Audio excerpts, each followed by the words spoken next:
Yan po yung computer na kanina na may error yung Windows. So, medyo luma na siya na Dell. Okay. Ito yung model niya, yung Dell.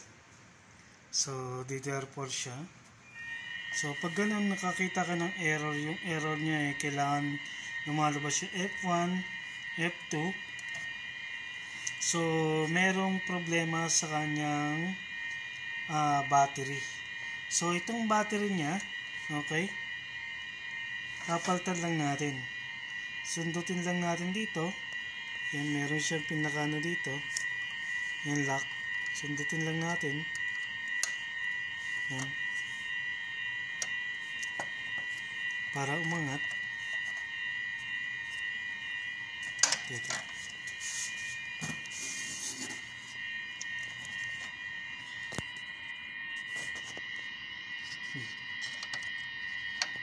Yan.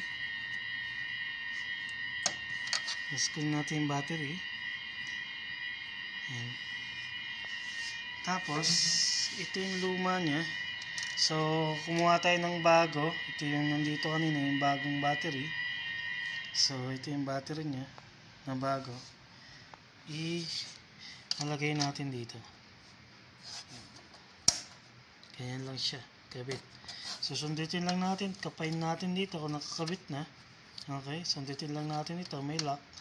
Para umangat siya, pwede natin kamayin. Kakamayin natin. Sundutin natin pag ganun. So, yan. Tapos, check natin ngayon kung hindi na mag-error yung Windows. Yan. Ito yung model niya. Dell. Yan. DDR2 siya. Okay, check natin ngayon. So, dahil napalitan natin yung kanina yung kanyang CMOS battery. So, yan.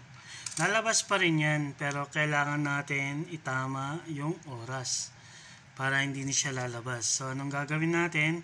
Click natin F2 para sa setup. Okay?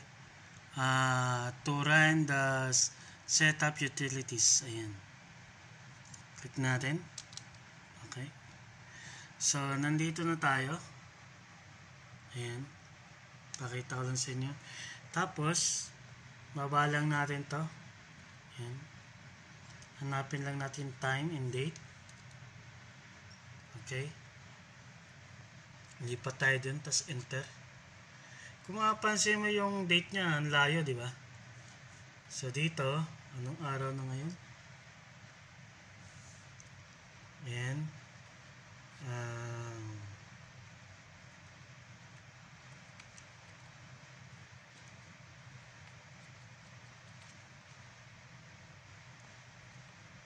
Ayan. Balik lang natin. Out.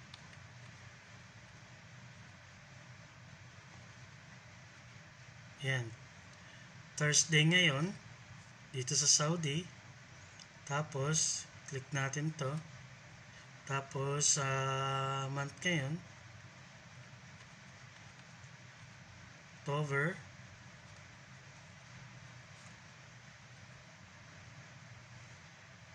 $15. 1.5 yan. 2020. Ayan. Yan na po yung date. Yung tamang date niya. So, ang gagawin natin, tingnan natin kung tama yung oras. Tingnan natin kung tama yung oras. Ano yung oras na?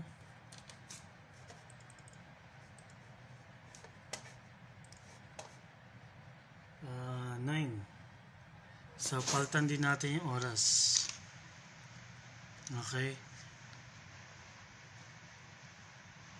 9:50. 10 na pala, 10. Sorry.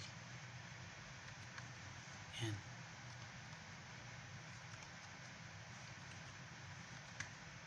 Ayan na yung date. Yan.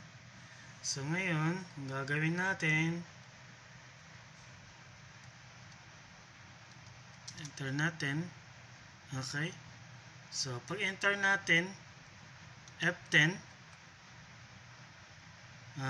balik tayo sa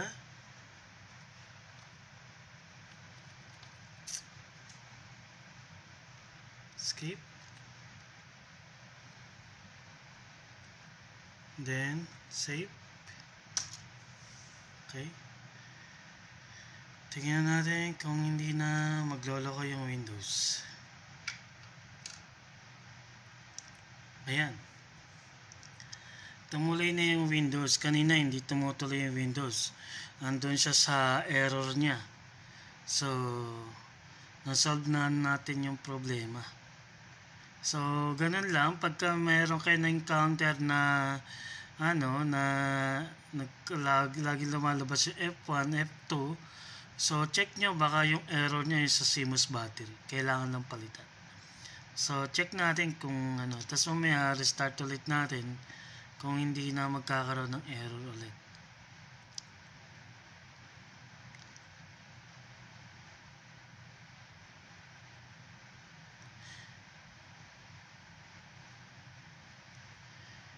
Hintayin lang natin ng konti. Medyo mabagal to kasi DDR4 siya. Tapos 3GB lang yung kanyang memory. Tapos 2.8 lang kanyang processor niya. So talagang mabagal.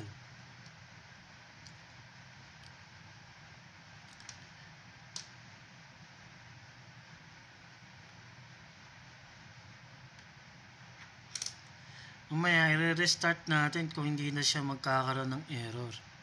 Kasi doon natin malaman kung may error pa siya, wala eh. Ito bagong format natin tong computer na to. So kaya medyo okay na siya.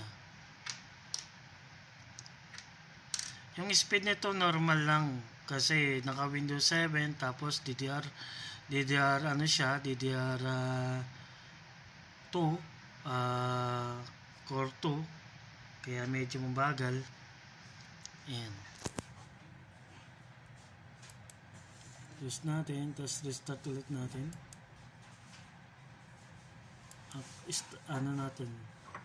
Shutdown.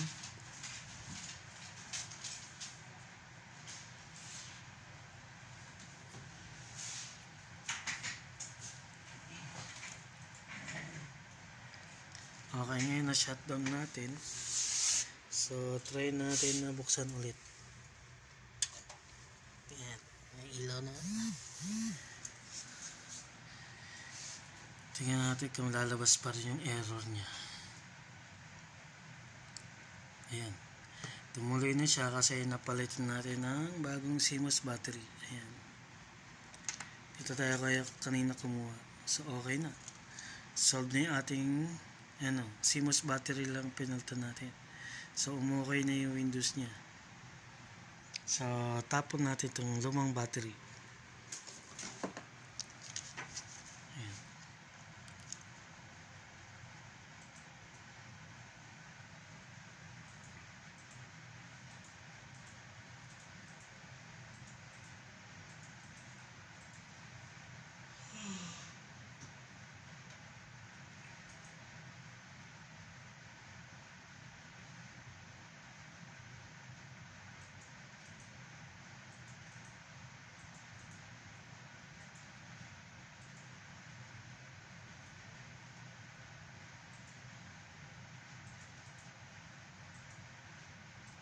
Ayan, okay na yung Windows.